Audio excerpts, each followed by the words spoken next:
নিজের চাইতে বেশি কখনো কাউকে ভালোবাসবেন না, কাউকে এমন ভাবে গুরুত্ব দিবেন না যে ও গুরুত্ব না দিলে আপনার কষ্ট লাগবে, ওকে না পেলে আপনি মারা যাবেন। দুনিয়ার একটা নিয়ম কি জানেন? আপনি যেটাকে বেশি লাই দিবেন সেই আপনাকে বেশি কষ্ট দিবে, যেটাকে আপনি পাওয়ার বেশি চেষ্টা করবেন সেটাই হাত থেকে দূরে সরে যাবে, যেটাকে বেশি আদর করবেন সেই বেশি বিপদ দিবে আপনাকে। যাকে আপনি গোলাপের মতো করে লালন পালন করে বড় করবেন দেখবেন সে আপনাকে বেশি কষ্ট দিয়ে চোখের মধ্যে পানি আনাবে। এটা দুনিয়ার নিয়ম। এটা কেন হয়? দুনিয়া বুঝাই দেয় তুই রবকে ছেড়ে দুনিয়ার পিছনে লাগলি কেন?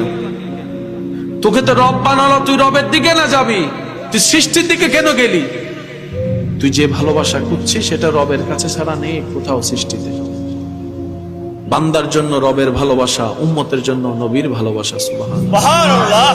সেজন্য যতদিন বাঁচবেন দুনিয়াতে শুধু গাটা লাগাই চলবেন, দুনিয়াকে নিজের মধ্যে নিয়েন না। কারণ আপনি কান্না করলেও হায়াত চলে যাবে, হাসলেও হায়াত চলে যাবে। তো কান্না করে সময় নষ্ট করার কোনো দরকার। দুনিয়াতে যতদিন বাঁচবেন বেশি আশা রাখবেন না। আশা এমন একটা জিনিস কোটিপতিরও পূরণ হয় না, বাদশাদেরও পূরণ হয় না।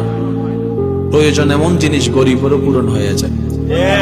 আমরা অনেক সময় প্রয়োজন এবং আশার মধ্যে একটা মিল করে ফেলি। তৃষ্ণা লেগেছে, পানি খাওয়া প্রয়োজন। এবার আমরা যদি বলি লন্ডনের পানি লাগবে $4,000, এটা চাহিদার মধ্যে পড়ে যাবে, আশার মধ্যে পড়ে যাবে। সেজন্য কখনো আশা রাখবেন না। আশা সব স্বপ্ন মওলার নামে ছেড়ে দেন, চলতে থাকেন তাওয়াক্কালতু আলাল্লাহ। আল্লাহ বর্ষা, আল্লাহ বর্ষা, আল্লাহ বর্ষা। যিনি ছোট্ট একটা পাখিকে সকালবেলা ক্ষুধার্ত বের হওয়া পাখিকে রাত্রে পেট ভরে ঘরে পাঠাতে পারে, যিনি বড় বড় তিমি মাছকে খাওয়াতে পারে, আপনাকে আমাকে পারবে না? বাস তাওয়াক্কুলটা রবের উপর রাখবেন। 2 নম্বরে করার দরকার নেই, সততার সাথে চলবেন।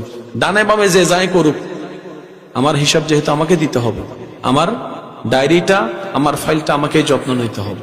আল্লাহ তাআলা আমাদের সবাইকে বুঝার আমল করার তৌফিক দান করুন।